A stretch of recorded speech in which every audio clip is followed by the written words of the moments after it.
Neste papel está o argumento fundamental para pedir o apoio dos grupos da Cámara á moción que presentamos para combatir a precariedade, a pobreza laboral e a desigualdade. É unha fotocopia da nómina de Carmela. É unha traballadora de Vigo que está empregada nunha das principais empresas do país do sector de elaborados do mar. Queren saber canto gana Carmela ao mes? 795 euros. Leva 6 anos na empresa.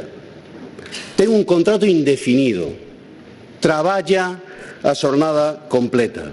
Pero aínda así cobra 794 euros con 93 céntimos.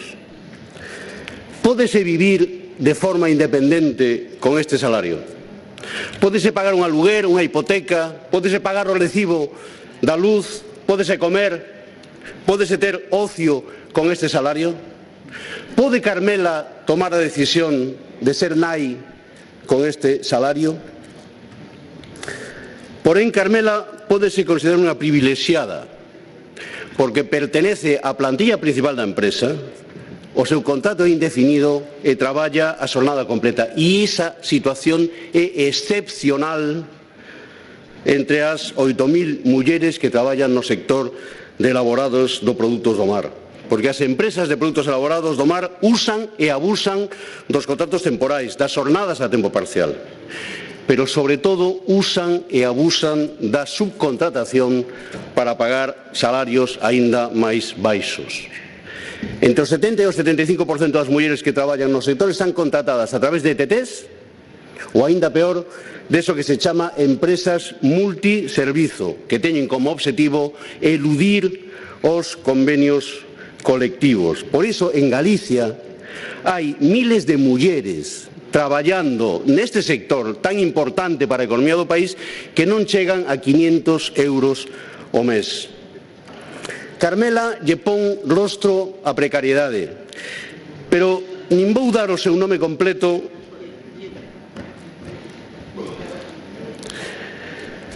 Vexo que a historia de Carmela lle interesa ben pouco as bancadas do Partido Popular. É o desprecio habitual cara a clase traballadora. Decía que, sendo Carmela o rostro da precariedade, non vou dar o seu nome completo nin na empresa no que traballa. Porque non son unha excepción, non son un caso aillado, nin siquiera son unha irregularidade. Non. A situación de Carmela é a norma, a situación habitual e mesmo legal na que traballan e viven miles de mulleres no noso país, con precariedade e pobreza laboral. A precariedade xa é unha característica estructural do mercado de traballo en Galicia. Só 47 de cada 100 persoas afiliadas ao réximen xeral da Seguridade Social ten un contrato indefinido e a tempo completo. 47 de cada 100, por lo tanto, 53 de cada 100, máis da metade da poboación asalariada do sector privado do noso país está en precariedade.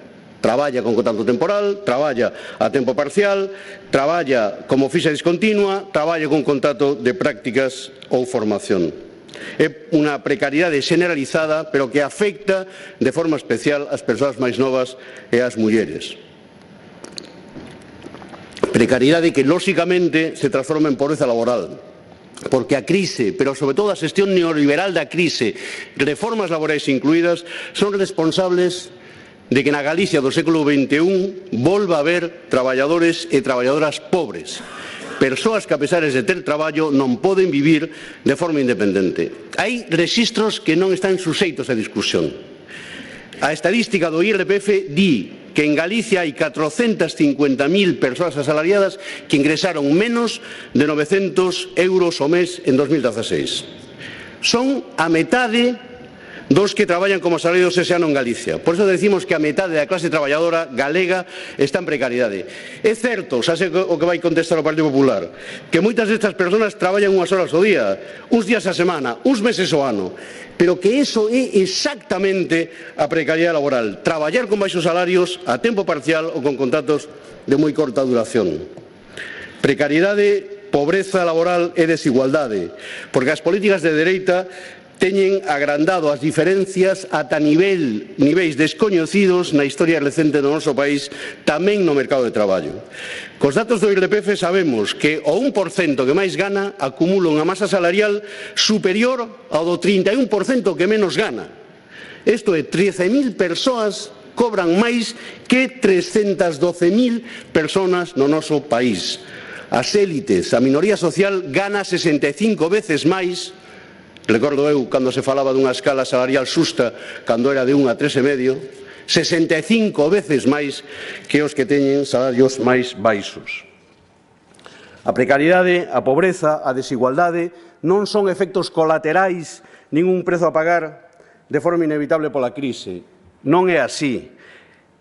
Este deterioro social, a transición dun mercado de traballo precario a unha sociedade precaria é a consecuencia da devaluación interna, das reformas laborais impostas co obxectivo de reducir os deleitos laborais co fin último de baixar os salarios. Volvo á nómina de Carmela. Carmela é unha heroína, porque este mes cobrará aínda menos. Cobrará menos porque onte estivo en folga. E mañán estará en folga. Por cada día que está en folga Carmela, perde 50 euros. De esos 794, cada día que está en folga perde 50 euros. Ela e as 7.000 mulleres que onte, de forma heroica, protagonizaron unha enorme folga exitosa na comarca de Vigo. Fixeron onte unha folga e volverán a facela mañán. Unha folga para intentar negociar un convenio colectivo que está sin actualizar dende 2015, pola cerrazón da patronal. Para eso sirven as reformas laborais, para debilitar a negociación colectiva, para darlle máis poder aos empresarios, para desequilibrar aínda máis as relacións laborais. Saben como se chama a patronal do sector de elaborados do mar? Consemar. Seguro que lle soa. Son os que organizan a feira Consemar, donde poñemos moitos cartos públicos, donde as empresas presumen da súa potencia, da súa internacionalización, dos seus produtos, da súa enorme rentabilidade. Dicen que non escoitan, a ver, cando ir baixando o micrófono un pouco. E a nós parecenos ben presumir de país e presumir de empresas, pero se pode presumir das condicións laborais das persoas que traballan nese sector. Pode Consemar poñer un stand na feira para explicar cales son os salarios das persoas que traballan nese sector. Pode presumir de salarios de 795 euros, de precariedade laboral, de abusiva subcontratación con ETTs. É unha pregunta para nós. Un país decente pode presumir de empresas pero agochar a realidade laboral na que viven as súas empregadas? Nós non nos resignamos a que o presente e o futuro do mundo do traballo en Galicia sexa a precariedade, a pobreza e a desigualdade. Por iso traemos esta moción, trasladándolle a Xunta as demandas do Consello Económico e Social de Galicia, non de En Marea, do Consello Económico e Social de Galicia, onde están empresarios, sindicatos e terceiro sector. Demandas do CES, no que plantexan a necesidade de avanzar nun modelo de crecemento inclusivo, con menos desigualdade e unha redistribución máis xusta da renda que pasa, o di o CES, pola mellora da calidade do emprego. Remato. Cando negociamos situar o salario mínimo interprofesional de 900 euros, pensábamos en Carmela. Nas 8.000 mulleres que traballan no sector de produtos elaborados do mar. Nas 55.000 persoas que en Galicia ingresan menos de 900 euros traballando a tempo completo. Nas máis de 100.000 que non chegan a esos ingresos, en parte porque traballan a tempo parcial. Un salario mínimo de 900 euros non resolve o problema da precariedade e da pobreza laboral. Xa o sabemos, pero é un paso importante na dirección correcta. Por iso, non se pode entender que o presidente do Partido Popular de España se mostre tan beligerante contra este aumento do SMI. Cando votemos esta moción, gustaríame que tuveran no seu pensamento a Carmela, a súa nómina, para que o Partido Popular decida de que lado está. Se está do lado de Carmela ou do lado da indecencia.